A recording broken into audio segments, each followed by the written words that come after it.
আল্লাহ নবী বলেন, যে ব্যক্তি রাতে ঘুমোতে যাওয়ার আগে সূরা বাকারার শেষ 2 আয়াত পড়ে ঘুমাতে যায়, ওই রাতের সেফটি সিকিউরিটি প্রোটেকশনের জন্য এই আয়াত দুইটাই যথেষ্ট হয়ে যায়। সাহাবারা বললেন, ইয়া রাসূলুল্লাহ, এত তাড়াতাড়ি নামাজ শেষ করলেন, এত তাড়াতাড়ি তো করতে দেখি না।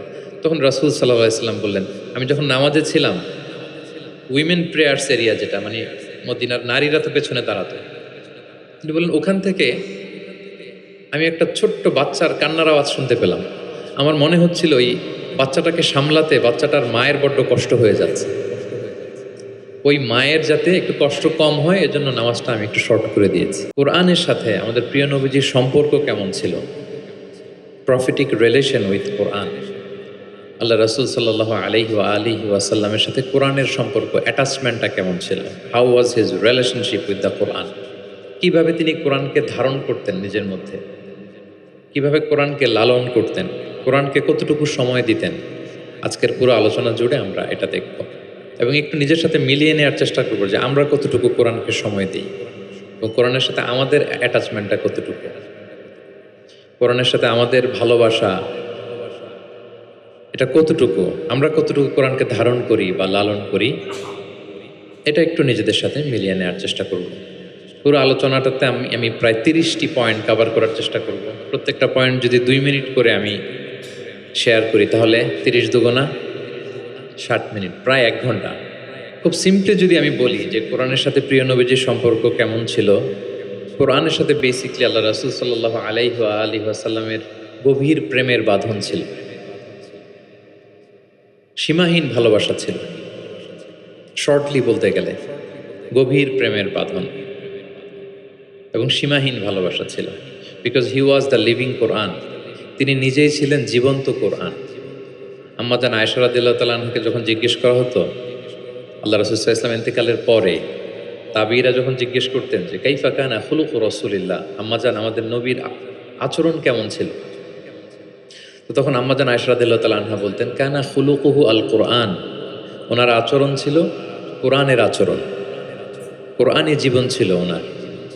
এবং ইনদামা রাসূলুল্লাহি ইয়ামশি আলাল আরদি কাআন্নাল কুরআনা ইয়ামশি আলাইহি, রাসূল সাল্লাল্লাহু আলাইহি ওয়াসাল্লাম যখন মদিনার রাস্তা দিয়ে হেঁটে যেতেন, আম্মা জান আয়েশা বলতেন মনে হতো একটা জীবন্ত কোরআন হেঁটে যাচ্ছে, as if a living Quran is walking on the street of Medina. রাসূল সাল্লাল্লাহু আলাইহি ওয়াসাল্লাম মদিনার অলিতে গলিতে যখন হাঁটতেন, দূর থেকে দেখে মনে হতো একটা লিভিং কোরআন হেঁটে যাচ্ছে। তার মানে পুরো কোরআনে 30 পারায় থিওরিটিক্যালি যা বলা আছে, রাসূল সাল্লাল্লাহু আলাইহি ওয়াসাল্লামের জীবনে প্র্যাকটিক্যালি সেটা করে দেখানো আছে। এজন্য ওনাকে বলা হয় লিভিং কোরআন, তিনি হচ্ছেন জীবন্ত কোরআন। এবং এই কোরআনকে রিসিভ করতে যেয়ে তিনি অনেক কষ্ট সহ্য করেছেন, আমরা জানি। তিনি কোরআনের ভার বহন করেছেন। কোরআন কিন্তু খুব হেভি একটা বাণী, যেন তেন কোনো কথা নয়, এটা আল্লাহর কালাম। এজন্য আল্লাহ তাআলা বলছেন ইন্না সানুলকি আলাইকা কওলান সাকিলা, নবী হে আমি খুব ভারী হেভি ওয়েট বাণী আপনার কাছে নাজিল করতেছে। এটা সাধারণ বাণী না। ওটের উপর বসে থাকা অবস্থায় যখন রাসূল সাল্লাল্লাহু আলাইহি ওয়াসাল্লামের উপর কোরআন নাজিল হতো, ওট মুহূর্তের মধ্যে দাঁড়ানো থেকে বসে যেত, ভার সহ্য করতে না পেরে। একবার যায়েদ বিন সাবিত রাদিয়াল্লাহু তাআলা আনহুর পায়ের মধ্যে মাথা রেখে রাসূল সাল্লাল্লাহু আলাইহি ওয়াসাল্লাম শুয়েছিলেন। হঠাৎ কোরআন নাজিল হলো। যায়েদ রাদিয়াল্লাহু তাআলা আনহু বললেন যে আমার মনে হচ্ছে যে রাসূল সাল্লাল্লাহু আলাইহি ওয়াসাল্লামের মাথাটা অনেক ভারী হয়ে গেল, এতক্ষণ আমার কোনো কষ্টই হচ্ছিল না, কিন্তু হুট করে মনে হলো যে ওনার মাথাটা অনেক ভারী হয়ে গেল, আমার পা মনে হচ্ছে যে ভেঙে যাবে, ফেটে যাবে, কারণ কোরআন নাজিল হচ্ছে। লাউ আনসালনা হাযাল কুরআনা আলা জাবালিন লারাআইতাহু খাশিআন মুতাসাদ্দিআন মিন খাশিয়াতিল্লাহ, এই কোরআনকে মানুষের উপর নাজিল না করে যদি আমি পাহাড়ের উপর নাজিল করতাম, নবী আপনি দেখতেন যে আল্লাহর ভয়ে কোরআনের ভারে পাহাড় ভেঙে চুড়ে খান খান হয়ে যেত। ইন্না সানুলকি আলাইকা কওলান সাকিলা, এটা খুব ভারী একটা বাণী, এই ভার তিনি সহ্য করেছেন। এবং কোরআন নানাভাবে আসতো, মাঝে মাঝে মিসলা সলসালাতিল জারাস, লাইক আ রিঙ্গিং বেল। খ্রিস্টানদের চার্চে গেলে যেমনি দেখবেন ঢাং ঢাং করে ঘন্টা বাজায়, বিকট আওয়াজ, মাঝে মাঝে এরকম বিকট আওয়াজে কোরআন আসতো। এভাবে কোরআন রিসিভ করতে রাসূল সাল্লাল্লাহু আলাইহি ওয়াসাল্লামের কষ্ট হয়ে যেত। আবার মাঝে মাঝে জিবরাইল আলাইহিস সালাম মানুষের সূরাতে মদিনায় এসে কোরআন দিয়ে যেতেন। রাসূল সাল্লাল্লাহু আলাইহি ওয়াসাল্লাম বলেন ওইভাবে কোরআন রিসিভ করাটা আমার জন্য খুব সহজ ছিল। এবং প্রচণ্ড শীতের রাতে যখন কোরআন নাজিল হতো, আম্মা জান আয়েশা রাদিয়াল্লাহু তাআলা আনহা বলেন যে আমরা শীতে কাঁপছি, কিন্তু ওয়া ইন্না জাবিনাহু লা ইয়াতাফাসসাদু আরাকান, আমরা দেখতাম রাসূল সাল্লাল্লাহু আলাইহি ওয়াসাল্লামের কপাল মোবারক বেয়ে টপটপ করে ঘাম ঝরছে। আমরা শীতে কাঁপছি, কিন্তু উনি ইজ সোয়েটিং, তিনি ঘামতেন, কারণ এটা ভারী একটা বাণী। প্রথম 5 আয়াত যখন নাজিল হলো হেরা গুহায়, ইকরা বিসমি রাব্বিকাল্লাযী খালাক, read in the name of your Lord who has created, এই 5 বাক্য নিয়ে রাসূল সাল্লাল্লাহু আলাইহি ওয়াসাল্লাম কাঁপতে আরম্ভ করলেন। হি ওয়াজ ট্রেমবলিং লিটারেলি। এবং এসেই খাদিজা রাদিয়াল্লাহু তাআলা আনহাকে বললেন যে জাম্মিলুনি জাম্মিলুনি, খাদিজা আমাকে কম্বল চাপা দাও, আমার জ্বর এসে যাচ্ছে, আমি কাঁপছি। কারণ ওই যে কওলান সাকিলা, এটা খুব ভারী একটা বাণী। ওনাকে কম্বল চাপা দেয়া হলো। তখন আল্লাহ তাআলা নাজিল করলেন ইয়া আইয়ুহাল মুজাম্মিল কুমিল লাইলা ইল্লা কালিলা, মানে হে কম্বলওয়ালা দাঁড়ান, এমন দায়িত্ব দিছে, এখন বসে থাকার সুযোগ নেই, দাঁড়ান, দাঁড়িয়ে প্রচার করেন। ওই যে নবী দাঁড়ালেন আর বসার সুযোগটা পেলেন না, প্রচার করছিলেন। তাহলে প্রিয় নবীজি হি ওয়াজ লিভিং কোরআন, 1 নম্বর পয়েন্ট। 2 নম্বর হচ্ছে কোরআনের ভার বহন করতে ওনার জীবনে অনেক স্যাক্রিফাইস করতে হয়েছে, কষ্ট করতে হয়েছে। এমনকি কোরআনের কোনো আয়াত যেন তিনি ভুলে না যান, জিবরিল আলাইহিস সালাম বলার সাথে সাথে পড়তে আরম্ভ করতেন, সাথে সাথে জিহ্বা ঠোঁট নাড়াতেন, পড়তেন যাতে ভুলে না যান। আল্লাহ তাআলা বললেন যে নবী, এতে আপনার কষ্ট হয়ে যাচ্ছে, আপনি কোরআনকে তড়িঘড়ি করে আয়ত্ত করবার জন্য আপনার জিহ্বাকে এত আন্দোলিত করবেন না। লা তুহাররিক বিহি লিসানাকা লিতা'জালা বিহি, ইন্না আলাইনা জামাআহু ওয়া কুরআনা, আমি এটা আপনার হৃদয়ে দিয়ে দিব, মুখস্থ করায় দিব। ফাইদা ক্বারানাহু ফাত্তাবি' কুরআনা, জিবরিল যখন পড়বে শুধু শুনবেন খেয়াল করে, আমি শিখাই দেব আপনাকে। সুম্মা ইন্না আলাইনা বায়ানা, এরপর এটার ব্যাখ্যা বিশ্লেষণ সব আল্লাহ আমি শিখাই। তো জিবরিল আলাইহিস সালাম আসার সাথে সাথে রাসূল সাল্লাল্লাহু আলাইহি ওয়াসাল্লাম উদ্গ্রীব হয়ে যেতেন, সাথে সাথে পড়তে আরম্ভ করতেন। মানে উনি যে একটু দিবে ওই সুযোগটাও দিতেন না, মানে তাড়াতাড়ি পড়তেন, আরো পড়তেন দ্রুত। আল্লাহ তাআলা বলেন যে নবী, আপনি অস্থির হবেন না, উদ্গ্রীব হবেন না, বরং আমি আপনাকে শিখাই দিব। সানুকরিউকা ফালা তানসা, আমি আপনাকে শিখাই দেব, আপনি আর ভুলবেন না। এরপর থেকে রাসূল সাল্লাল্লাহু আলাইহি ওয়াসাল্লাম আর পেরেশান হতেন না, শুধু খেয়াল করে শুনতেন। আর জিবরিল আলাইহিস সালাম চলে যাওয়ার সাথে সাথে আল্লাহ তাআলা অটোমেটিক্যালি মুখস্থ করায় দিতেন রাসূল সাল্লাল্লাহু আলাইহি ওয়াসাল্লাম। এখন প্রিয় নবীজি কিভাবে তেলাওয়াত করতেন আমরা শুনি। আমরা তো রমাদানের তেলাওয়াত করতেছি আলহামদুলিল্লাহ। আচ্ছা, আল্লাহ রাসূল সাল্লাল্লাহু আলাইহি ওয়াসাল্লাম তারতিলের সাথে তেলাওয়াত করতেন। তারতিল, ওয়ারাত্তিলিল কুরআনা তারতিলা, তোমরা তারতিলের সাথে তেলাওয়াত করো। তারতিলের মধ্যে 2টা জিনিস থাকতে হয়, এক হচ্ছে ধীরে ধীরে, 2 হচ্ছে স্পষ্টভাবে। রিপিট, আবারও বলছি, তারতিল হচ্ছে ধীরে ধীরে পড়বেন, আবার স্পষ্ট, তখন এটা তারতিল হবে। আমাদের বাংলাদেশে আলহামদুলিল্লাহ 1 দশক ধরে আমি বলে এসেছি যে তারাবির সালাতে খুব ধীরে পড়তে হবে, কোরআনের হক আদায় করে তারতিলের সাথে। আলহামদুলিল্লাহ অনেক বলার পরে এখন অনেক মসজিদে আলহামদুলিল্লাহ মসজিদ কমিটি সচেতন হয়েছে, ভালো কারীরা, হাফেজরা, তারা খুব ধীরস্থিরভাবে পড়ায়। তারপরেও গ্রাম বাংলায় বা অনেক এলাকার মসজিদে এখনও এমনভাবে কোরআন তেলাওয়াত করা হয় দ্রুত খতম দেওয়ার জন্য, এটা কোরআনের সাথে এক প্রকার বেয়াদবি হয়ে যায়। ইভেন মালয়েশিয়াতে অথবা ইন্দোনেশিয়াতে কোনো এক জায়গায় আমি একটা ভিডিও দেখলাম যে এমনভাবে রুকুর উপরে সেজদা, আল্লাহু আকবার, সামি আল্লাহ, মানে 30 সেকেন্ডসে 2 রাকাত শেষ। আল্লাহ রাসূল সাল্লাল্লাহু আলাইহি ওয়াসাল্লাম 2 রাকাত পড়তে তাহাজ্জুদের নামাজে কত সময় নিতেন আমরা একটু দেখব। এইভাবে কিন্তু কোরআন তেলাওয়াত করতে নিষেধ করা হয়েছে, কারণ আল্লাহ বলেছেন ওয়ারাত্তিলিল কুরআনা তারতিলা, কোরআনটা তারতিলের সাথে তোমরা তেলাওয়াত করবে। আল্লাহ রাসূল সাল্লাল্লাহু আলাইহি ওয়াসাল্লাম এভাবেই পড়তেন, ধীরে ধীরে স্পষ্টভাবে। ইয়ামুদ্দু বিহা সাওতাহু মাদ্দান, টেনে টেনে পড়তেন। আলহামদুলিল্লাহি রাব্বিল আলামিন, এই দেখেন টেনে পড়লাম। আর রহমানির রহিম মালিকি ইয়াউমিদ্দিন, টানতেছি না? ইয়ামুদ্দু বিহা সাওতাহু মাদ্দান, টেনে টেনে পড়তেন। ইউকাত্তিউ কিরাআতাহু আয়াতান আয়াতান, প্রত্যেক আয়াত শেষে থামতেন, পজ দিতেন। দিস ইজ কল্ড তারতিল, ওয়ারাত্তিলিল কুরআনা তারতিলা। আনাস রাদিয়াল্লাহু তাআলা আনহু বলতেন, রুব্বা কারিন লিল কুরআন ওয়াল কুরআনু ইয়ালআনুহু, কোরআনের অনেক তেলাওয়াতকারী আছে, তেলাওয়াতে সওয়াবের বিপরীতে লানত পায়। কোরআন পড়লে তো সওয়াব হওয়ার কথা, কিন্তু কোরআন তাকে কি করে? লানত করে। একটু মিলায় নেন নিজের সাথে যে আমাদের তেলাওয়াতটা কেমন। আচ্ছা, তাহলে রাসূল সাল্লাল্লাহু আলাইহি ওয়াসাল্লাম তারতিলের সাথে তেলাওয়াত করতেন, পাশাপাশি তিনি খুব সুমধুর কণ্ঠে তেলাওয়াত করতেন।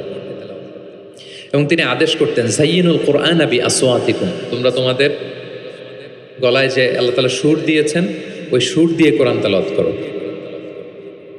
যার যতটুকু সুর আছে, সবার হয়তো অত সুরেলা হবে না, যতটুকু, প্রত্যেকের একটা সুর আছে না নাই বলেন? যতটুকুই দিয়েছে আল্লাহ তাআলা আপনার গলায় সুর, ওই সুরটাকে ব্যবহার করে আপনি কোরআন তেলাওয়াত করবেন।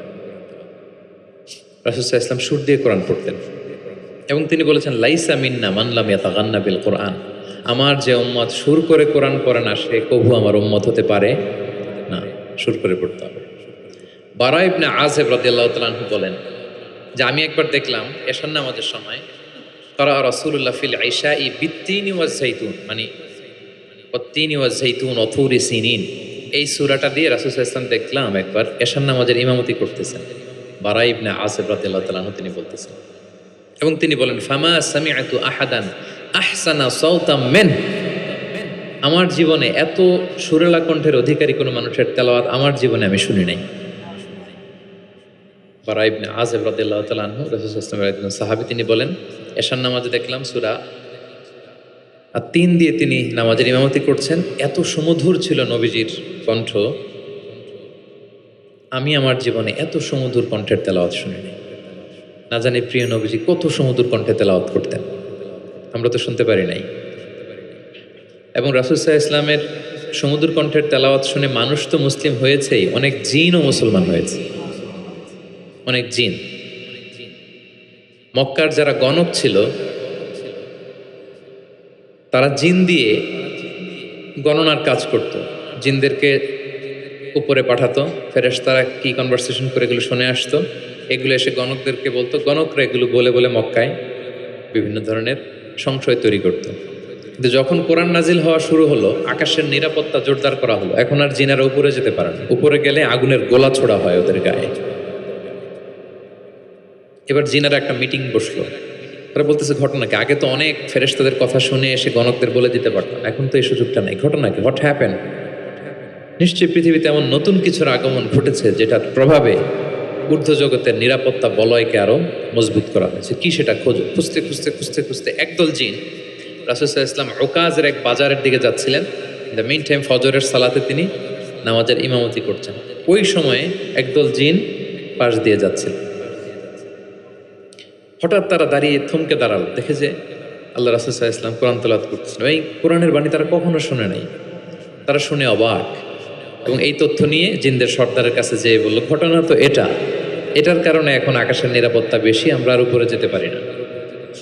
তারা যেয়ে বলল যে আমরা ঈমান এনে ফেলছি ওই নবীর উপর, ইন্না সামি'না কুরআনান আজাবা ইয়াহদি ইলা রুশদি ফাআমান্না বিহি। তারা বলল যে আমরা কি আজীব কোরআন শুনে আসলাম, যেটা সত্যের এবং হেদায়েতের দিকে পথ দেখায়, এবং ওয়ালান নুশরিকা বিরাব্বিনা আহাদা, আমাদের রবের সাথে আমরা আর শিরক করব না, আমরা আর মুশরিক থাকবো না, আমরা ঈমান এনে ফেললাম। তাহলে আল্লাহ রাসূল সাল্লাল্লাহু আলাইহি ওয়াসাল্লামের সুমধুর কণ্ঠের তেলাওয়াত শুনে শুধু মানুষ নয়, বরং জিনেরাও ইসলাম ধর্ম গ্রহণ করেছে। আল্লাহ রাসূল সাল্লাল্লাহু আলাইহি ওয়াসাল্লাম তেলাওয়াতের মাঝখানে মাঝে মাঝে খুব কান্না করতেন। বিশেষ করে রাতের নামাজে কান্না ভেজা কণ্ঠে তেলাওয়াত করতেন। আমরা কি করি? অর্থই তো বুঝতে পারতেছি না, কোথায় কাঁদবো আর কোথায় একটু আনন্দ পাবো। দেখবেন যে কাবা ঘরের ইমামরা যখন জান্নাতের আয়াত আসে, একটা ভিন্ন মাকামে পড়ে, যে মাকামের মধ্যে একটা খুশি প্রাণবন্ত একটা ভাব। আবার জাহান্নামের আযাবের আয়াত যখন আসে, তখন কান্নার মাকামে পড়ে এবং এমনভাবে ডুকরে ডুকরে কাঁদে, মুসল্লিরাও কাঁদে। আল্লাহ রাসূল সাল্লাল্লাহু আলাইহি ওয়াসাল্লাম মাঝরাতে যখন কিয়ামুল লাইল, তাহাজ্জুদ এগুলো পড়তে দাঁড়াতেন, দীর্ঘ সময় কোরআন পড়তেন। এত দীর্ঘ সময় পা ফুলে যেত, হাত্তা তাতাফাত্তারা কাদামা, পা দুটো ফুলে মোটা হয়ে যেত। দীর্ঘ সময় দাঁড়িয়ে থাকতেন। আম্মা জান আয়েশা রাদিয়াল্লাহু তাআলা আনহা বলতেন, ইয়া রাসূলুল্লাহ, আপনার তো আগের পরের সব গুনাহ মাফ, আদতে ওনার তো কোনো গুনাহই নেই, নবীরা তো মাসুম, নিষ্পাপ, তারপরও আপনি রাত জেগে এত কষ্ট কেন করেন? আল্লাহ রাসূল সাল্লাল্লাহু আলাইহি ওয়াসাল্লাম বলেছেন, আফালা উহিব্বু আন আকুনা আবদান শাকুরা। আয়েশা, আমি কি শুকরগুজার বান্দা হব না? মানে আমার আল্লাহ আমাকে ক্ষমার ঘোষণা দিয়েছে, ঠিক আছে, কিন্তু আমি কি শুকরগুজার হব না? আমার রোলটা তো আমি প্লে করব, আমার সর্বোচ্চ তো উজাড় করে আমি আমার রবের সামনে পেশ করব। মাঝরাতে তিনি দীর্ঘ সময় দাঁড়িয়ে তেলাওয়াত করতেন, পা ফুলে যেত। মাঝে মাঝে একটি আয়াত পড়ে থামতেন, সে আয়াত নিয়ে ভাবতেন, কাঁদতেন, বারবার কাঁদতেন, পড়তেন, তার দাড়ি ভিজে যেত। প্রতিটি আয়াত তিনি অনুভব করতেন হৃদয় দিয়ে, তার হৃদয়কে নাড়া দিত। এভাবে তিনি তেলাওয়াত করতেন। এক সাহাবী বর্ণনা করেন, একবার আল্লাহ রাসূল সাল্লাল্লাহু আলাইহি ওয়াসাল্লামকে আমি রাতের সালাতে দেখলাম, এমনভাবে তিনি কাঁদছেন ওলি জাউফিহি আজিরুন কা আজিরিল মিরজালে মিনাল বুকা। গরম পানি ফুটাতে দিলে ড্যাগের ভেতরে গরম পানির যেরকম টকবকে উতলে ওঠার একটা শব্দ, এরকম উতলে ডুকরে ডুকরে কান্নার একটা শব্দ আমি শুনতে পেলাম। এভাবে তিনি কাঁদছেন। যেদিন বদরের যুদ্ধ, তার আগের রাতে আলী রাদিয়াল্লাহু তাআলা আনহু বলেন, সেনাবাহিনীর ছাউনির মধ্যে সব সাহাবারা, 313 জন সাহাবা সবাই রাতে ঘুমাচ্ছে একটু এনার্জি নেওয়ার জন্য, সকালে যুদ্ধ শুরু হবে। কিন্তু আমি দেখলাম সবাইকে ঘুম পাড়িয়ে আল্লাহ রাসূল সাল্লাল্লাহু আলাইহি ওয়াসাল্লাম নামাজে দাঁড়িয়ে কাঁদছেন। সব সাহাবারা ঘুমিয়ে আছে, কিন্তু আমি খেয়াল করে দেখি যে রাসূল সাল্লাল্লাহু আলাইহি ওয়াসাল্লাম ঘুমান নেই। গাছের নিচে দাঁড়িয়ে তিনি সারা রাত ব্যাপী কান্না করছেন আর তেলাওয়াত করছেন। এভাবে তিনি কোরআনকে ফিল করতেন। আমাদের আয়েশা বলেন, রাতে এত কাঁদতেন মাঝে মাঝে তেলাওয়াত করতে করতে, হাত্তা বাল্লা হাজারা, জামা ভিজে যেত, হাত্তা বাল্লা লিহিয়াতা, দাড়ি ভিজে যেত, হাত্তা বাল্লাল আরদা, যেখানে সেজদা দিতেন জমিন ভিজিয়ে দিতেন কাঁদতে কাঁদতে। এবং রাতের সালাতে দীর্ঘ তেলাওয়াত করতেন। কিন্তু জামাতের নামাজ আবার অপেক্ষাকৃত সংক্ষিপ্ত করতেন, এটা সুন্নাহ। কারণ জামাতের নামাজ তো আর আমি একা পড়ছি না, আমার পেছনে অসুস্থ, বয়স্ক, সিনিয়র সিটিজেন, মুসাফির, ট্রাভেলার অনেকে থাকতে পারে। জামাতের সুযোগ পেলে আপনি শর্টকাট করবেন, মিনিমাম স্ট্যান্ডার্ডে শেষ করে দেবেন। কিন্তু একা যখন নামাজের সুযোগ পাবেন, আপনার নফল নামাজ, আপনার কিয়ামুল লাইল, তখন কি করবেন? ফালিউ তৌবিল মাশা আ, যত লম্বা মনে যায়। আমরা ভুল করি অনেকে, একা একা নামাজ পড়ার সময় তাড়াহুড়ো করে ফেলি। ইমামতির সুযোগ পাইছি তখন বিশাল লম্বা কেরাত, অপোজিট, মানে ভুল করে ফেলছি আমরা, এটা করব না। আমার এই ছোট্ট ভিডিওটা আমি আমার সোশ্যাল মিডিয়া হ্যান্ডেলে শেয়ার করেছিলাম। দেখলাম যে বাংলাদেশে শিক্ষিত সচেতন লোকজন অনেক অ্যাপ্রিসিয়েট করেছে। অনেক সময় এমন হয় যে প্রচণ্ড রোদ, জুমার সালাতে পাঁচতলা মসজিদ ভরে বারান্দা, রাস্তার মধ্যে। আমার অনেক সময় এমন হয়েছে যে সফরে আমি ফ্লাইট ধরবো, রাস্তায় জুমাতে আমি অংশগ্রহণ করেছি। প্রচণ্ড রৌদ্র, দাঁড়ানো যায় না, আবার ঝড় বৃষ্টি। তো এতগুলো মানুষ যে এখানে নামাজ পড়বে, এখানে যদি আপনি লম্বা কেরাত পড়েন তাহলে তো কষ্ট হয়ে যাবে মানুষের। একবার আল্লাহ রাসূল সাল্লাল্লাহু আলাইহি ওয়াসাল্লাম নামাজ একটু বেশি ছোট করে ফেললেন, সংক্ষিপ্ত করে। সাহাবারা বললেন, ইয়া রাসূলুল্লাহ, এত তাড়াতাড়ি নামাজ শেষ করলেন, এত তাড়াতাড়ি তো করতে দেখি না। তখন রাসূল সাল্লাল্লাহু আলাইহি ওয়াসাল্লাম বললেন, আমি যখন নামাজে ছিলাম, উইমেন প্রেয়ার্স এরিয়া, যেটা মানে মদিনার নারীরা তো পেছনে দাঁড়াতো, তিনি বললেন ওখান থেকে আমি একটা ছোট্ট বাচ্চার কান্নার আওয়াজ শুনতে পেলাম।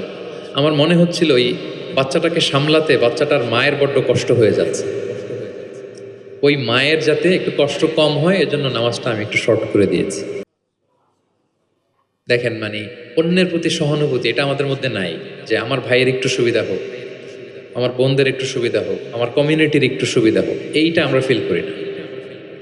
তিনি যখন একা সালাত পড়তেন অনেক লম্বা, কিন্তু জামাতের সালাতে তিনি সংক্ষিপ্ত সালাত আদায় করতেন। কত লম্বা? হুযায়ফা ইবনুল ইয়ামান রাদিয়াল্লাহু তাআলা আনহু, নাম শুনেছেন ওনার? হুযায়ফা মদিনার গোয়েন্দা বিভাগের প্রধান ছিলেন, হেড অফ ডিটেকটিভ ব্রাঞ্চ, আল্লাহ রাসূল সাল্লাল্লাহু আলাইহি ওয়াসাল্লামের গোয়েন্দা বিভাগের প্রধান। উনি এমন কিছু কথা কাউকে বলতেন না, কিন্তু শুধু হুযায়ফাকে বলতেন। মদিনায় মোট কতজন মুনাফিক ছিল আল্লাহ রাসূল সাল্লাল্লাহু আলাইহি ওয়াসাল্লাম জানতেন, কাউকে বলেননি, শুধু হুযায়ফাকে বলেছিলেন। এজন্য ওমরে ফারুক রাদিয়াল্লাহু তাআলা আনহু যখন খলিফা, তিনি যখন দেখতেন কেউ মারা যেত, হুট করে ইমামতি করতে যেতেন না, আগে দেখতেন যে ওই কাতারে হুযায়ফা আছে কিনা। যদি দেখতেন যে হুযায়ফা আছে, উনি ইমামতি করতেন। হুযায়ফাকে এদিকে না দেখলে অন্য কাউকে দায়িত্ব দিয়ে দিতেন। এবং ওমরে ফারুক রাদিয়াল্লাহু তাআলা আনহু এত মুত্তাকি সাহাবী ছিলেন, একবার হুযায়ফা ইবনুল ইয়ামানের কাছে যেয়ে বলে যে, হুযায়ফা, আমি তো জানি না মদিনাতে কতজন মুনাফিক ছিল, এর নামগুলো তো রাসূল তোমাকে বলেছে, তুমি একটু আমাকে বলো যে আমি ওমরের নামটা আবার ওই লিস্টে আছে কিনা। আমার ভয় হয় যে আমি আবার মুনাফিকদের ভেতরে ঢুকে গেলাম কিনা। হুযায়ফা ইবনুল ইয়ামান বললেন, আমিরুল মুমিনিন, আপনি কি বলেন? আল্লাহ রাসূল সাল্লাল্লাহু আলাইহি সাল্লাম তো বলেছেন যে আপনি কোনো রাস্তা দিয়ে যদি হাঁটেন, শয়তান যদি ওই রাস্তা দিয়ে আসে, আপনাকে দেখলে শয়তান ওই রাস্তা রেখে দিয়ে অন্য রাস্তা দিয়ে হাঁটে। কোশ্চিনকালেও মুনাফিকদের লিস্টে আপনার নাম থাকতে পারে না। তো এই হুযায়ফা ইবনুল ইয়ামান রাদিয়াল্লাহু তাআলা আনহু, উনি বললেন, একবার রাতে আমি আল্লাহ রাসূল সাল্লাল্লাহু আলাইহি ওয়াসাল্লামের সাথে কিয়ামুল লাইল, মানে তাহাজ্জুদের নামাজে শরীক হওয়ার সুযোগ পেয়েছিলাম। একা একা নামাজ তিনি পড়তেছিলেন, হুযায়ফা যে জয়েন করেছে। তখন রাসূলুল্লাহ সাল্লাল্লাহু আলাইহি সাল্লাম সূরা বাকারা দিয়ে শুরু করলেন। কোন সূরা? বলেন, সবাই বলেন তো কোন সূরা? কোরআনের সবচাইতে দীর্ঘতম সূরা। আয়াত কত? 286, মানে অনেক বড় সূরা। তো উনি শরীক হলেন, শরীক হওয়ার পরে আল্লাহ রাসূল সাল্লাল্লাহু আলাইহি সাল্লাম সূরা বাকারা দিয়ে শুরু করলেন। তো উনি ভাবলেন মনে হয় 100 আয়াত যাওয়ার পরে রাসূল সাল্লাল্লাহু আলাইহি সাল্লাম রুকুতে যাবেন। কত আয়াত যাওয়ার পরে? 100 আয়াত গেল, যায় না রুকুতে। 200 আয়াত গেল, তাও যায় না রুকুতে। 286 আয়াত শেষ, মানে সূরা বাকারাই, তাও রুকুতে যায় না। এরপরে রাসূল সাল্লাল্লাহু আলাইহি ওয়াসাল্লাম সূরা আলী ইমরান শুরু করেছেন, ওইটাও শেষ। এরপর রাসূল সাল্লাল্লাহু আলাইহি ওয়াসাল্লাম সূরা নিসা শুরু করেছেন। Could you imagine that? আপনি চিন্তা করতে পারেন?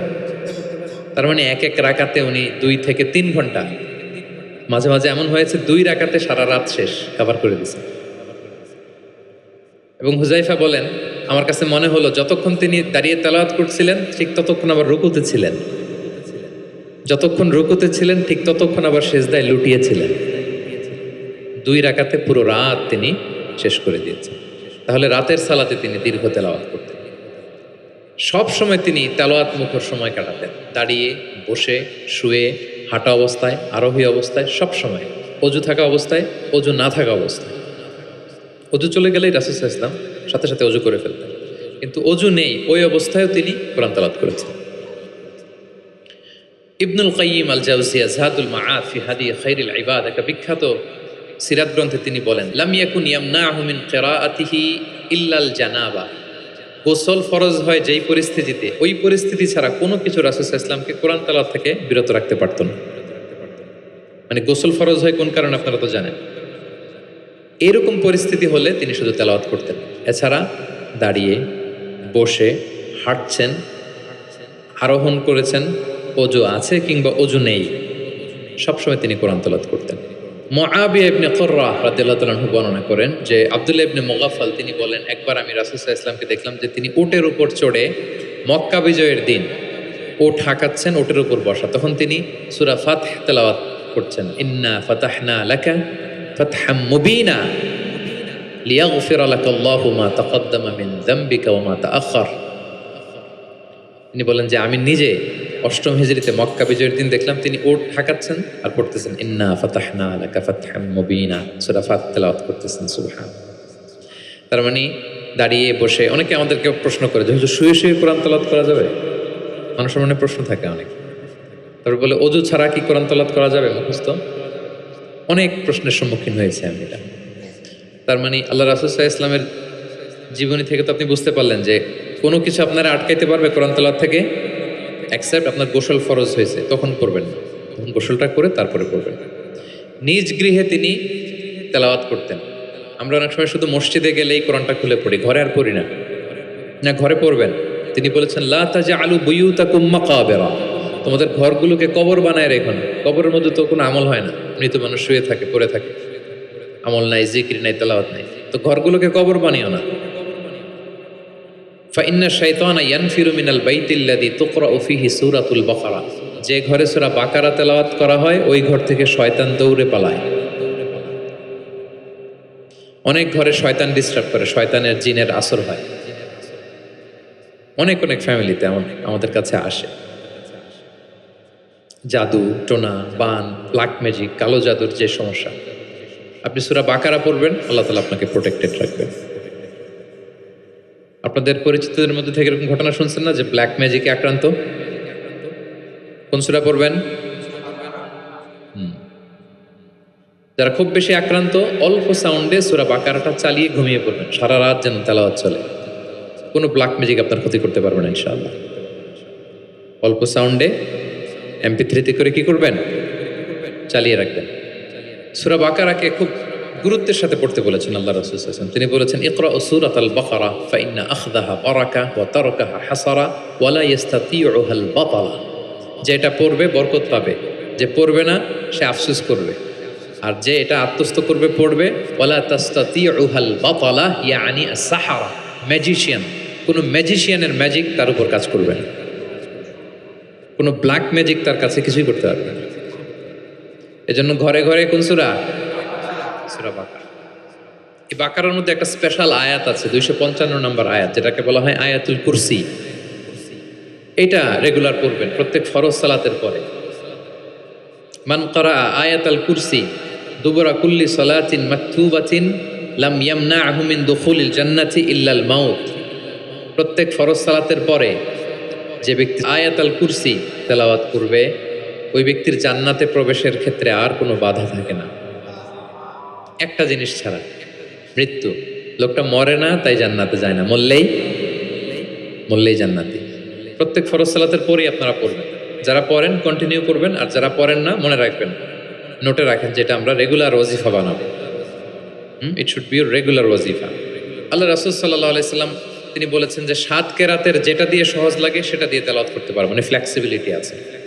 আমরা এটা একটু একাডেমিক আলোচনা হয়ে যায়, তারপরে বলে রাখি, আমরা যেই তেলাওয়াতটা করি বা কোরআন পড়ি, এটা রিওয়ায়াত হাফসান আসিমের তেলাওয়াত করি। আর এছাড়াও আরো অনেকগুলো 7টা কেরাত আছে, এগুলো যারা এলমুল কেরাতে যারা মাহের তারা জানে, তো সেগুলো দিয়েও আপনি তেলাওয়াত করতে পারবেন, ফ্লেক্সিবিলিটি আছে। হ্যাঁ, এটার পরে আরেকটা বিখ্যাত কেরাত আছে ওয়ার্শের কেরাত, রেওয়ায়ত ওয়ার্শান নাফিআ, এরকম কুম্বুলের কেরাত আছে, এরকম অনেকগুলো কেরাত আছে। এই কেরাত আপনি পড়তে পারবেন। যেমন আরো সহজ করে বলি, আমরা যেমনি পড়ি ওয়াদ্দুহা ওয়াল লাইলি ইযা সাজা, আরেকটা মুতাওয়াতির সনদের এরকম কেরাত আছে, তারা পড়ে ওয়াদ্দুহি। আমরা পড়ি কি ওয়াদ্দুহা, ওই কেরাতে কি পড়ে ওয়াদ্দুহি। আমরা পড়ি ওয়াল লাইলি ইযা সাজা, ওরা পড়ে ওয়াল লাইলি ইযা সাজে। আমরা পড়ি ইহদিনাস সিরাতাল মুস্তাকিম, তারা বলে ইহদিনাজ সিরাতাল মুস্তাকিম। আমরা পড়ি মালিকি ইয়াউমিদ্দিন, এরা পড়ে মালিকি ইয়াউমিদ্দিন। এরকম কিছু পার্থক্য আছে। তো ওই কেরাতগুলোও সহিহ মুতাওয়াত্তির সনদে আসছে। আল্লাহ রাসূল সাল্লাল্লাহু আলাইহি ওয়াসাল্লাম বলেন 7 কেরাতের যেটা দিয়ে সহজ লাগে তোমরা পড়ো। যেমন বাংলা ভাষা একটা, এর মধ্যে আঞ্চলিকতা আছে না? নোয়াখালীর এরাও বাংলা বলে কিন্তু একটু ভিন্ন, সিলেটের ভাইরা একটু ভিন্ন, চট্টগ্রামের এরা বাংলাই তো বলে নাকি? চট্টগ্রামের লোকের কোন ভাষায় কথা বলে? ফার্সিতে, বাংলা, কিন্তু আপনি হয়তো বুঝবেন না, এমন এমন শব্দ আপনি বুঝবেন না, কিন্তু তারা প্রত্যেকেই বাংলা বলে। তো একই আরবির মধ্যেও অনেক আঞ্চলিকতা আছে। এই 7টা আঞ্চলিকতায় কোরআন নাজিল হয়েছে। রাসূল সাল্লাল্লাহু আলাইহি ওয়াসাল্লাম বলেন যেটা সহজ লাগে পড়ো। একবার হিশাম বিন হাকিম বিন হিজাম, উনি একবার সূরা ফুরকান পড়তেছেন এমন একটা কেরাতে, যেই কেরাত ওমর রাদিয়াল্লাহু তাআলা আনহু শোনেন নাই। উনি তো আবার খুব রাগী ছিলেন, ইসলামের কোনো রুল ভায়োলেট হয়েছে দেখলে তাৎক্ষণিক অ্যাকশন নিতেন, ডাইরেক্ট অ্যাকশন। উনি ভাবছে যে কোরআনকে বোধহয় সে বিকৃত করে পড়ছে, এই কেরাতটা ওনার আবার জানা ছিল না। উনি ধরে চাদর ধরে টেনে হিচড়ে রাসূল সাল্লাল্লাহু আলাইহি ওয়াসাল্লামের কাছে নিয়ে আসছে, বলছে ইয়া রাসূলুল্লাহ দেখেন কিভাবে কোরআনকে বিকৃত করে। আল্লাহ রাসূল সাল্লাল্লাহু আলাইহি ওয়াসাল্লাম বললেন ওমর শান্ত হও, আগে তাকে ছাড়ো। ওমর রাদিয়াল্লাহু আনহু ছাড়লেন। রাসূল সাল্লাল্লাহু আলাইহি ওয়াসাল্লাম বললেন আরসিলহু ইকরা, এই ওমর রাখো, ছাড়ো, আচ্ছা পড়ো কিভাবে পড়ছো। তো হিশাম বিন হাকিম বিন হিজাম তেলাওয়াত করে শোনালেন সূরা ফুরকান। রাসূল সাল্লাল্লাহু আলাইহি ওয়াসাল্লাম বললেন হাকাযা উনজিলাত, কোরআন তো এভাবেও নাজিল হয়েছে। আচ্ছা ওমর তুমি কিভাবে জানো? ওমর রাদিয়াল্লাহু তাআলা আনহু বললেন ইয়া রাসূল আপনি তো আমাদেরকে এইভাবে শিখিয়েছেন। তখন রাসূল সাল্লাল্লাহু আলাইহি ওয়াসাল্লাম বললেন ওয়া হাকাযা উনজিলাত, এভাবেও নাজিল হয়েছে। উনজিলাল কুরআনু আলা সাবআতি আহরুফ, আরবি ভাষা 7টা ডায়ালেক্টে, 7 ডায়ালেক্টে কোরআন নাজিল হয়েছে। ফাকরাউ মা তায়াসসারা মিন, যেটা দিয়ে সহজ লাগে। দোহা পড়লেও হবে, দোহে পড়লেও হবে, হ্যাঁ সবটাই পড়তে পারবে, দোহাও হবে, দোহেও হবে। আল্লাহ রাসূল সাল্লাল্লাহু আলাইহি ওয়াসাল্লাম অন্যকে কোরআন তেলাওয়াত শোনাতেন। উবাই ইবনে কাব রাদিয়াল্লাহু তাআলা আনহুকে বললেন ইন্নাল্লাহা আমারানি আন আকরা আলাইকাল কুরআন, হে উবাই আল্লাহ তাআলা আমাকে আদেশ করেছেন আমি নবী যেন তোমার কাছে কোরআন শোনাই। উবাই ইবনে কাব বললেন আল্লাহু সাম্মানি, নবীজি আপনি বলেন কি আল্লাহ আমার নাম ধরে বলছে? খুশিতে বাকবাকুম, আনন্দে আত্মহারা, শিহরিত, ইয়া রাসূলুল্লাহ আমি উবাইয়ের নামটা ধরে আল্লাহ বলছেন? আল্লাহ রাসূল সাল্লাল্লাহু আলাইহি ওয়াসাল্লাম বললেন নাম, তোমার নাম ধরে বলেছেন। আল্লাহ তাআলা আমাকে বলেছেন আমি যেন সূরা বাইয়িনা লাম ইয়াকুনিল্লাযীনা কাফারু, এই সূরাটা যেন আমি তোমার সামনে শোনাই। ফাযারাফাত আইনাহু, তিনি কাঁদতে আরম্ভ করলেন শুনে, কারণ ওনার নাম ধরে যদি আল্লাহ তাআলা বলেন এটা ওনার জন্য কত বড় প্রেস্টিজিয়াস এবং সৌভাগ্যের একটা ব্যাপার। তাহলে অন্যকে কোরআন শোনাতেন। আচ্ছা, আবার আল্লাহ রাসূল সাল্লাল্লাহু আলাইহি ওয়াসাল্লাম মাঝে মাঝে অন্যদের থেকে শুনতেন, অন্যের কণ্ঠে কোরআন শোনারও একটা আনন্দ আছে, কি বলেন?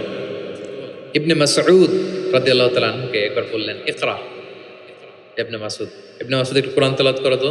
তো তিনি বললেন, আকরা ওয়া আলাইকা উনজিল, হে নবী আপনার সামনে দাঁড়িয়ে আমি এত বড় স্পর্ধা আমি তেলাওয়াত করব, আপনার উপর আকাশ থেকে কোরআন নাজিল হয়। আল্লাহ রাসূল সাল্লাল্লাহু আলাইহি ওয়াসাল্লাম বললেন, ইন্নী উহিব্বু আন আসমাআহু মিন গায়রি, আমি তোমাদেরকে শোনাতে যেমনি পছন্দ করি তোমাদের থেকে শুনতেও পছন্দ করি। তিনি সূরা নিসা তেলাওয়াত করে শোনালেন। কেন শুনলেন? আব্দুল্লাহ ইবনে মাসউদের থেকে। কারণ আল্লাহ রাসূল সাল্লাল্লাহু আলাইহি সাল্লাম টার্গেট করেছিলেন যে আব্দুল্লাহ ইবনে মাসউদ এই উম্মার কোরআনের টিচার হবে। কি হবে? মানে যার যেদিকে মেধা আল্লাহ রাসূল সাল্লাল্লাহু আলাইহি ওয়াসাল্লাম ওই প্রতিভা ওইদিকে কাজে লাগাতেন। যার যেদিকে মেধা, এই যে বললাম হুযাইফা ইবনুল ইয়ামান গোয়েন্দা বিভাগের প্রধান, কেন জানেন? তার এই দিকে আগ্রহ বেশি। মুআদ ইবনে জাবাল, উনি মদিনা রাষ্ট্রের সিনিয়র আমলা ছিলেন, প্রশাসনিক কাজ ভালো বুঝতেন। হাসান বিন সাবেত লেখালেখি জানতেন, ওনাকে জাতীয় কবি ঘোষণা দিয়েছেন যে তুমি ন্যাশনাল পয়েন্ট, যাও কবিতা লিখো। একবার মক্কা থেকে তিনি ফিরতেছেন, নামাজ হবে, এক সাহাবী আজান দিচ্ছেন, তো কিছু মুশরিক ছেলে এখনো মুসলিম হয় নাই, ওরা আজানকে ব্যঙ্গ করতেছে।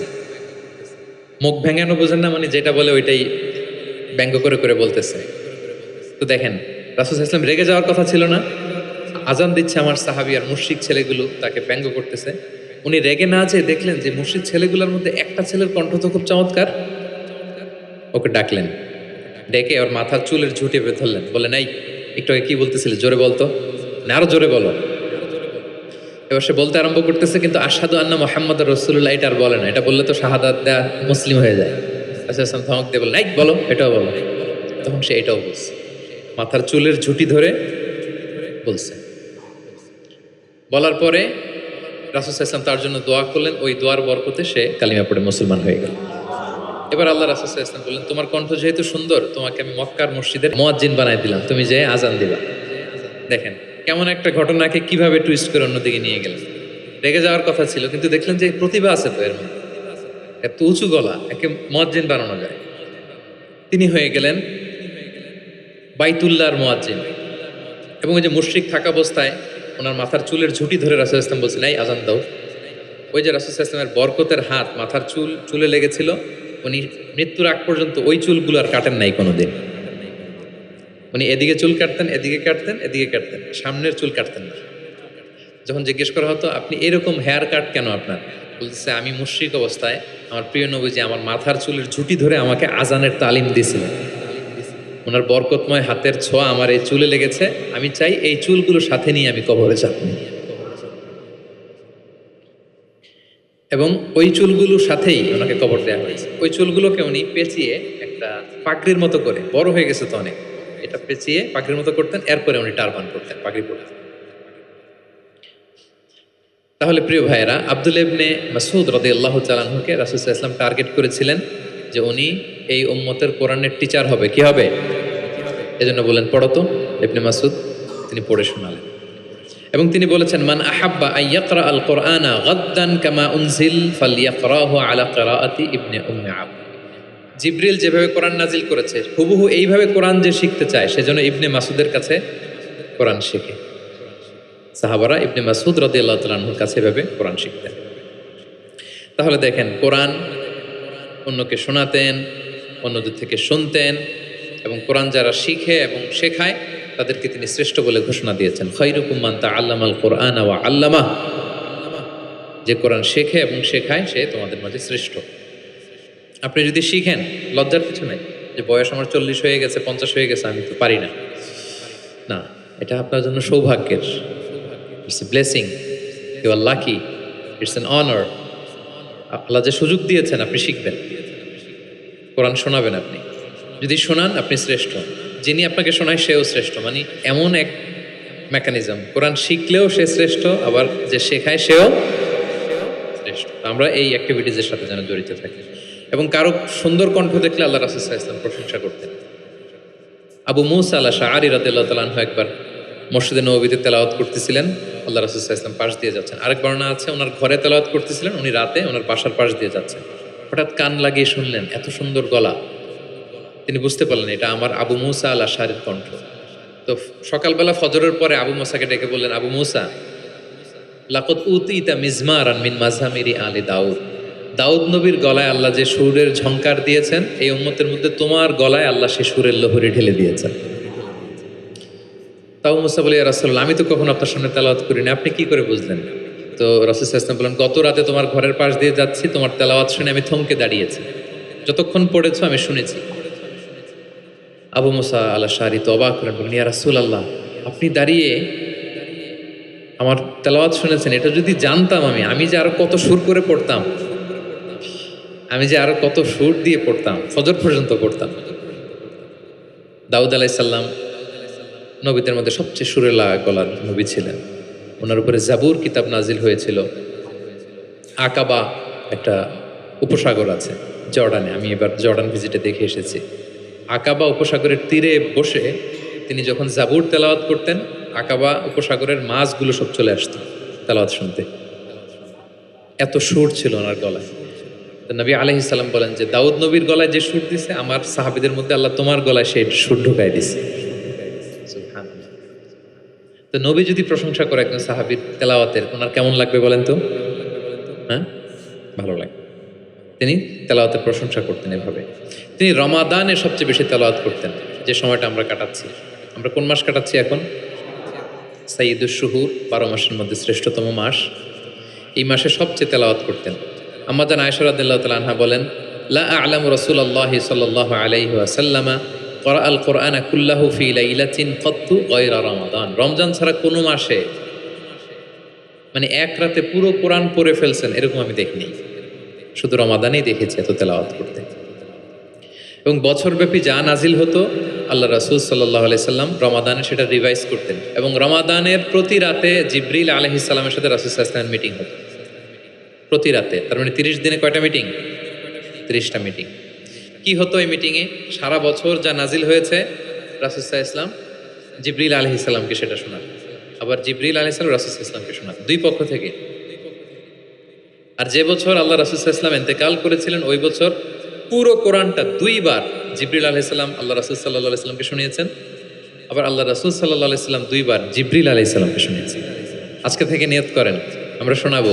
আপনি ভাবিকে শোনাবেন, ভাবি আপনাকে শোনাবে, আপনি আপনার মেয়েকে শোনাবেন, আপনার মেয়ে আপনাকে শোনাবে, যে সূরাটাই পারেন। ঘরটা একটা কোরআনময় ফ্যামিলি হবে, আমাদের ফ্যামিলিটা, কি বলেন? এরকম বরকতময় ফ্যামিলি আমরা চাই না? এবং সাহাবাদেরকে উদ্বুদ্ধ করতেন বিভিন্ন সূরার ফজিলতের কথা বলে বলে, যে এটা এই সূরা পড়ো, এই ফজিলত। একবার উবাই ইবনে কাব রাদিয়াল্লাহু তাআলা আনহুকে বললেন, আতুহিব্বু আন উআল্লিমাকা সূরাতান লাম ইয়ানজিল ফিত তাওরাত ওয়ালাল ইনজিল ওয়ালা জাবুর। হে উবাই, তুমি কি চাও যে আমি তোমাকে এমন একটা সূরা শেখাবো যেটার মতো মর্যাদাপূর্ণ সূরা তাওরাতেও নাই, ইনজিলেও নাই, জাবুরেও নাই, কোথাও নাই, এত মর্যাদাপূর্ণ? তিনি বললেন, বালা ইয়া রাসূল, অবশ্যই শেখাবেন। তখন আল্লাহ রাসূল সাল্লাল্লাহু আলাইহি ওয়াসাল্লাম বলেন, সেই সূরাটা তুমি নিজেই জানো। সেটা কি? সেটা হচ্ছে কাইফা তাকরাউ ফিস সালাহ। তুমি নামাজে কোন সূরা পড়ো, মানে কোন সূরা ছাড়া নামাজ হয় না, বলেন তো? সূরা ফাতিহা। আল্লাহ রাসূল সাল্লাল্লাহু আলাইহি ওয়াসাল্লাম বললেন, এই সূরা ফাতিহা এটা যেন তেন কোনো সূরা নয়, এর মতো মর্যাদাপূর্ণ সূরা তাওরাত, জাবুর, ইনজিল কোথাও আসেনি। ইন্নাহা লাহিয়া সাবউল মাসানি ওয়াল কুরআনুল আযীম। এটা নিত্য পাঠনীয় সপ্তবাক্য। সূরা ফাতিহায় মোট কয়টা বাক্য? 7টা। সবাই বলেন কয়টা?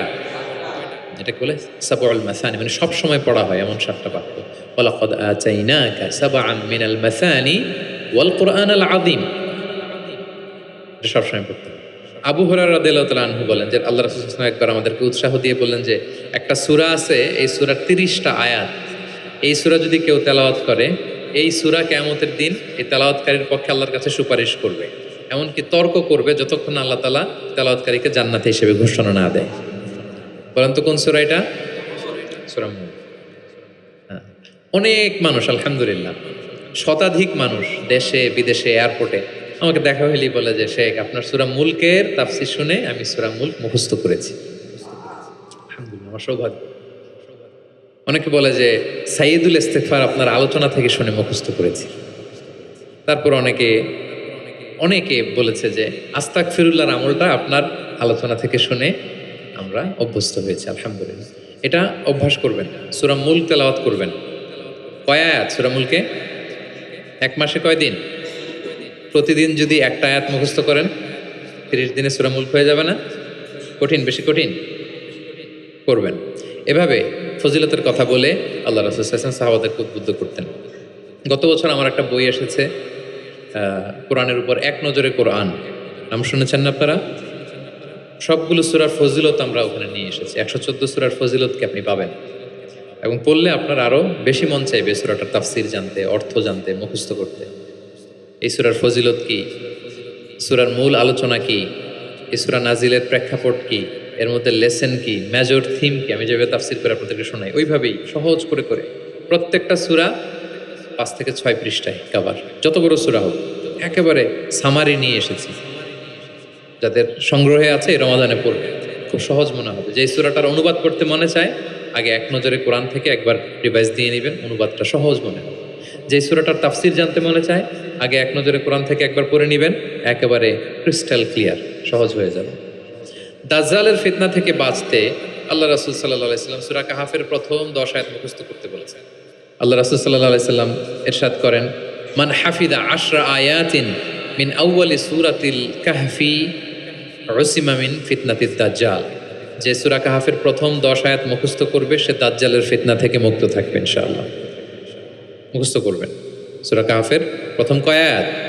10 আয়াত। আল্লাহ রাসূল সাল্লাল্লাহু আলাইহি সাল্লাম কোরআনের ব্যাখ্যা করতেন, নিজেই কোরআনের ব্যাখ্যা করতেন, কারণ তার উপরই তো কোরআন নাজিল হয়েছে, তিনিই সবচেয়ে বড় মুফাসসির। আল্লাহ রাসূল সাল্লাল্লাহু আলাইহি সাল্লামের চেয়ে বেশি কোরআনের ব্যাখ্যা আর কি কেউ জানে? ব্যাখ্যা করতেন।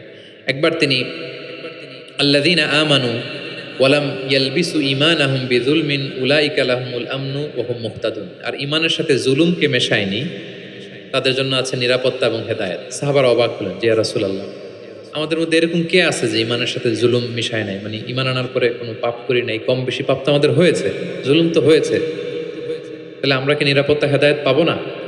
তো রাসূল সাল্লাল্লাহু আলাইহি ওয়াসাল্লাম বললেন যে এই জুলুম দ্বারা ওই জুলুম উদ্দেশ্য না, এই জুলুম দ্বারা উদ্দেশ্য হচ্ছে শিরক। এই জুলুম দ্বারা উদ্দেশ্য কি? এই যে ব্যাখ্যা করে দিচ্ছেন, সাহাবীদের ভুল ধারণা ভাঙায় দিচ্ছেন। তিনি বলতেছেন, তোমরা কি লোকমান আলাইহিস সালামের ওই নসিহত পড়ো নাই যে লা তুশরিক বিল্লাহ ইন্না শিরকা লা যুলমুন আযীম? আপনার ছেলেকে বলতেছেন যে বাবা শিরক করো না, শিরিক সবচেয়ে বড় জুলুম। শিরিক সবচেয়ে বড় কি? কারণ এই জুলুমটা মানুষ কার উপর করে? আল্লাহর উপর করে। তাহলে জুলুম মানে হচ্ছে এই আয়াতের মধ্যে শিরক।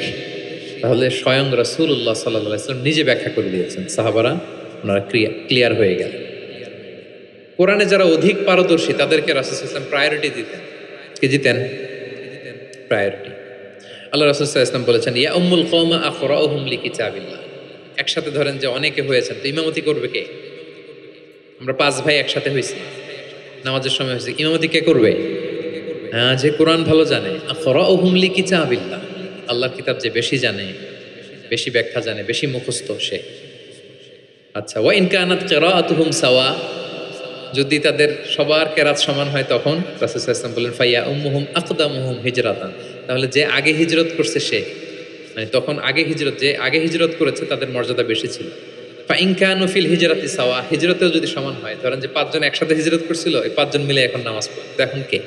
আল্লাহ রাসূল সাল্লাল্লাহু আলাইহি ওয়াসাল্লাম বললেন ফাইয়া উম্মুহুম আকবারুহুম সিন্নান, যার বয়স বেশি সে, যে সিনিয়র সে ইমামতি করবে। তাহলে সবচেয়ে বেশি অগ্রাধিকার কাকে দিলেন? যে কোরআন বেশি জানে। এবং তিনি দোয়া করতেন, আল্লাহ কোরআনকে আমার হৃদয়ের বসন্ত বানিয়ে দেন, আল্লাহ আমার অন্তরের জ্যোতি বানিয়ে দেন, আল্লাহ আমার কষ্ট দূরের কারণ বানিয়ে দেন। এই দোয়াটা মালয়েশিয়াতে তো কুনুতের মধ্যে সবসময় পড়ে দেখি আমরা, আল্লাহুম্মা জাআল কোরআন আল আযীমা রাবিআ কুলুবিনা ওয়া নূরা সুদুরিনা ওয়া জালাআ আহজানিনা ওয়া যাহাবা হুমুমিনা ওয়া গুমুমিনা। শুনছেন না আপনারা? রাসূল সাল্লাল্লাহু আলাইহি ওয়াসাল্লাম যেই ভাষায় বলেছেন সেটা হচ্ছে তাজআলুল কোরআন রাবিআ কলবি, আল্লাহ এই কোরআনকে আপনি আমার অন্তরের বসন্ত বানান, প্রশান্তি বানান। নূরা সদরি, আমার অন্তরের বুকের আলো বানান, হৃদয়ের আলো। আমার দুঃখের অপসারণকারী বানান, আমার দুশ্চিন্তা দূরকারী বানান। এই দোয়াটা আপনারা করবেন। আল্লাহ রাসূল সাল্লাল্লাহু আলাইহি ওয়াসাল্লাম শেষ বয়সে ওনার চেহারায় কিছুটা বার্ধক্যের ছাপ চলে এসেছিল। আবু বকর রাদিয়াল্লাহু তাআলা আনহু একবার জিজ্ঞেস করছিলেন যে ইয়া রাসূলুল্লাহ কদ শিবতা, আপনার চেহারায় কেমন যেন বার্ধক্যের ছাপ চলে আসছে। আল্লাহ রাসূল সাল্লাল্লাহু আলাইহি ওয়াসাল্লামের দাড়ি এবং চুল মিলে, সব মিলে 20টার বেশি চুল পাকে নাই। এক বর্ণনায় এসেছে 17টা, আরেক বর্ণনায় 18টা।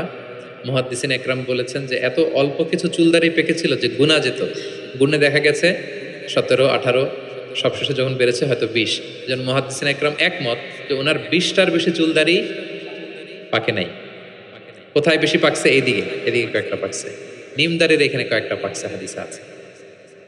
তা আবু বকর রাদিয়াল্লাহু তাআলা বললেন, ইয়া রাসূলুল্লাহ কদ শিবতা, আপনার চেহারায় কেমন যেন বার্ধক্যের ছাপ। তখন আল্লাহ রাসূল সাল্লাল্লাহু আলাইহি ওয়াসাল্লাম বললেন, শাইয়াবাতনি হুদ ওয়াল ওয়াকিআ ওয়াল মুরসালাত ওয়া আম্মা ইয়াতাসাআলুন ওয়া ইযা শামসু কুবিরাত। আবু বকর বলো না আর, এই 5টা সূরা আমাকে বার্ধক্যে উপনীত করে দিয়েছে। কারণ এই 5টা সূরার ভিতরে কিয়ামতের বিভীষিকার বর্ণনা এমনভাবে আল্লাহ তুলে ধরেছেন। আল্লাহ রাসূল সাল্লাল্লাহু আলাইহি ওয়াসাল্লাম এত উদ্বিগ্ন থাকতেন উম্মতকে নিয়ে, নিজের জন্য না, আমাদের জন্য, যে হায় রে কিয়ামতের এই বিভীষিকাময় মুহূর্তে আমার গুনাহগার উম্মতের কি হবে, ওই কঠিন পরিস্থিতিতে আমার উম্মতের কি হবে। এটা যখন ভাবতেন, এই 5টা সূরা পড়তেন, কিয়ামতের বিভীষিকাময় এই পরিস্থিতি দৃশ্যায়নের চিন্তা মানসপটে, কল্পনাপটে চিন্তা করতে করতে ওনার মধ্যে বার্ধক্যের ছাপ চলে আসছে। কোরআন পড়তে পড়তে উম্মতের চিন্তায়। সব নবীকে আল্লাহ তাআলা একটা স্পেশাল দোয়া করার সুযোগ দিয়েছিলেন, আর সব নবীরা ওই দোয়া দুনিয়াতেই করেছে, একমাত্র আমাদের প্রিয় নবীজি ছাড়া। সব নবী ওই দোয়া খাটায় ফেলছে দুনিয়াতে, আল্লাহ রাসূল সাল্লাল্লাহু আলাইহি ওয়াসাল্লাম ওই দোয়া করেন নাই। তিনি বলেন, ওয়া ইন্নী আখতাবিউ দাওয়াতি শাফাআতান লি উম্মতি ইয়াউমাল কিয়ামা। আমার ওই দোয়াটা, স্পেশাল দোয়াটা, যেটা করলেই আল্লাহ কবুল করবে, ওই দোয়াটা আমি কিয়ামতের দিন আমার গুনাহগার উম্মতের জন্য রেখে দিয়েছি। আমি সেদিন আমার উম্মতের জন্য সেই দোয়াটা করব। তাহলে কিছু সূরা ওনার চেহারায় বার্ধক্যের ছাপ নিয়ে এসেছিল। কোরআন হেফজ করার পরে ভুলে যাওয়া, এটা কিন্তু ঠিক না। এজন্য আল্লাহ রাসূল সাল্লাল্লাহু আলাইহি ওয়াসাল্লাম বলেছেন, হেফজ যারা করবে তারা যেন কোরআনকে সংরক্ষণ করে, প্রিজার্ভ করে। এবং তিনি বলেছেন, তাআহাদুল কোরআন, কোরআনকে যত্ন নিও, কারণ কোরআন দামি মেহমান, দামি মেহমানকে যত্ন না নিলে থাকে না। হেফজ করছে, যত্ন নেয় নাই, পড়ে নাই, রিভাইজ দেয় না, এখন আর রিডিংও পড়তে পারে না। মুখস্থ তো দূরের কথা, দেখে দেখেও পড়তে কষ্ট, এরকম হয় অনেক হাফেজদের। এটা ঠিক না, কারণ আল কোরআন দাইফুন কারীমুন মিনাল্লাহ, কোরআন আল্লাহর পক্ষ থেকে অনেক সম্মানিত মেহমান। সম্মানিত মেহমানকে সম্মান দিতে হয়, নাহলে উনি আসে থাকে। ধরেন যে একজন এমপি আসলো আপনার বাসায়, মালয়েশিয়ার একজন মন্ত্রী, আসার পরে নাই কোনো রিসেপশন, নাই কোনো ওয়েলকামিং স্টেটমেন্ট, রিসেপশন কিছু নাই, আপনি কোনো গুরুত্বই দিচ্ছেন না, উনি এসে বসে থাকবে আপনার বাসায়। সম্মানিত মেহমানকে সম্মান করতে হবে। কোরআন অনেক বড় সম্মানিত এক মেহমান আল্লাহর পক্ষ থেকে, এটাকে সম্মান দিতে হবে, পড়তে হবে, রিভাইজ দিতে হবে, সময় দিতে হবে, তাহলে সে আপনার সিনায় থাকবে। তা না হলে এই কোরআনের নূর সিনাতে কখনো থাকে না। তিনি বলেছেন, তাআহাদুল কোরআন, কোরআনকে রিভাইজ করো, ফা ইন্নাহু আশাদ্দু তাফাল্লুতান মিনাল ইবলি ফি উকুলিহা। ওটের রশি ছেড়ে দিলে ওট যেমনি পালায়, কোরআন মুখস্থ করার পর রিভাইজ না দিলে কোরআনও পালাবে, আর রিভিশন দিলে এটা হৃদয়ে থাকে। এবং তিনি উৎসাহ দিয়ে বলেছেন, কোরআন এমন কিতাব, পৃথিবীর অন্য কোনো কিতাবের ক্ষেত্রে এটা বলা হয় না, যে কিতাবের এক অক্ষরে 10 নেকি, এক অক্ষরে কয় নাকি। পৃথিবীর আর কোনো বইয়ের ক্ষেত্রে এটা প্রযোজ্য, ইভেন হাদিস শরীফের ক্ষেত্রেও প্রযোজ্য না। হাদিসের এক অক্ষর পড়লে 10 নাকি, এটা বলে নাই আল্লাহ রাসূল, শুধু কোরআন। শুধু মান কারা হারফান মিন কিতাবিল, এক হরফ যদি কেউ পড়ে, ফালাহু হাসানা ওয়াল হাসানাতু বিআশরি আমসালিহা, 10 নেকি। লা আকুলু আলিফ লাম মিম হারফুন, আল্লাহ রাসূল বলেন সূরা বাকারার শুরুতে যা আছে আলিফ লাম মিম, মনে করেন তিনটা মিললে এক অক্ষর না, বাল আলিফুন হারফুন, আলিফ একটা হরফ, লামুন হারফুন, লাম একটা হরফ, মিমুন হারফুন, মিম এক হরফ। তাহলে আলিফ লাম মিম বললে কয় সওয়াব? 30টা নেকি আল্লাহ তাআলা আমাদের আমলনামায় দিচ্ছেন। অনেকে বলে যে হুজুর পড়তে পারি না, কষ্ট হয়, বয়স হয়ে গেছে 50, 60, এখন তো মুখ দিয়ে আসে না, বলে অনেকে কমপ্লেন করে না। রাসূল সাল্লাল্লাহু আলাইহি ওয়াসাল্লাম তাদেরকে সুসংবাদ দিয়েছেন, বলেছেন যাদের বয়স হয়ে গেছে, ওয়াল্লাযী ইয়াকরাউল কুরআন ওয়া ইয়াতাতাউ ফি, পড়তে গেলে জিহ্বায় আটকায়া যায়, এটাকে আরবিতে বললে তা ইয়াতাতাউ, মানে গিরা লেগে গেছে, জিহ্বায় আটকে যায়। তো যার আটকে যায়, কষ্ট হয়, যদি সে কোরআন পড়ে, ফালাহু আজরান, তার ডাবল সওয়াব। কোরআন পড়তেছে এটার সওয়াব, ওই যে আটকাইতেছে ওইটার আরেক সওয়াব। কষ্ট হচ্ছে যে, শাকুন আলাইহি লাহু আজরান, তার ডাবল সওয়াব। এবার বলেন, কষ্ট হইলে কি পড়া বন্ধ করে ফেলবেন? তো কি করবেন? আরো চেষ্টা করবো, আরো পড়বো, কারণ প্রতিনিয়ত আল্লাহ তাআলা আমার আমলনামা ভারী করছেন। এবং এই যে কোরআনের মজলিসে হাজির হলে, আল্লাহ রাসূল সাল্লাল্লাহু আলাইহি ওয়াসাল্লাম উৎসাহিত করেছেন যে কোরআনের মজলিসে হাজির হলে কি হয়? ইয়াতলুনা কিতাব আল্লাহ, যেখানে কোরআনের আলোচনা হয়, ওয়া ইয়াতাদারাসুনা বাইনাহুম ইল্লা নাযালাত আলাইহিমুস সাকিনা, প্রশান্তি নেমে আসে, আসমানি প্রশান্তি। আপনি প্রশান্তি ফিল করতেছেন সাকিনা হৃদয়ে? এই যে আজকের এই প্রোগ্রামে আপনি যেটা ফিল করতেছেন, পৃথিবীর কোনো গেট টুগেদার, কোনো ফাংশন, কোনো প্রোগ্রামে কি এই প্রশান্তি আপনি পান? পাইলে বলেন, পাবেন? কোরআনের যে মাজলিস, ওটাতে বসলে একটা আলাদা আসমানি প্রশান্তি। হাফফাতহুমুল মালাইকা, ফেরেশতারা ঘিরে রাখে এই প্রোগ্রাম। কি করে? আজকে আপনাদের সিকিউরিটি দিতেছে কারা? পুলিশ, বিশেষ ফোর্স, কারা? ফেরেশতারা। মালাইকাতুল্লাহ ওয়া যাকারাহুমুল্লাহু ফীমান ইনদাহ, এবং আল্লাহ তাআলা ফেরেশতাদের সামনে গর্ব করে বলে, দেখো আমার বান্দারা আমাকে দেখে নাই, জান্নাত দেখে নাই, জাহান্নাম দেখে নাই, কোরআন পড়ে বিশ্বাস করেই আজকে চলে আসছে, গর্ব করে বলতে থাকে। তখন আল্লাহ বলে যে এই বান্দারা কি চায়, আজকে যা চাবে তাই দিয়ে দেব। যেন ইফতারের পূর্ব মুহূর্তে দোয়া কবুলের একটা মাহেন্দ্রক্ষণ আমরা যেন এই সময়টাকে কাজে লাগাই, আমরা আল্লাহর কাছে দোয়া করব। আর এত এত ফজিলতের পরেও যারা কোরআন পড়ে নাই, তাদের নসিবে কি থাকবে বলেন? আল্লাহ রাসূল সাল্লাল্লাহু আলাইহি ওয়াসাল্লাম তাদের বিরুদ্ধে স্বয়ং মামলা দায়ের করবেন, যার সুপারিশ ছাড়া আমরা জান্নাতের চেহারা দেখব না। ওই নবী তার বিরুদ্ধে দাঁড়াবে। ওয়াকাল রাসূল ইয়া রাব ইন্না কওমি ইত্তাখাযু হাযাল কুরআনা মাহজুরা, তিনি কিয়ামতের দিন বলবে, আল্লাহ আমার এই উম্মত কোরআনকে পরিত্যক্ত করেছে, ইগনোর করেছে, বর্জন করেছে, পড়ে নাই। বছরের পর বছর গেছে, কোরআনটা হাতে নেয় নাই, কোরআনের একটা পাতা খুলে দেখে নাই।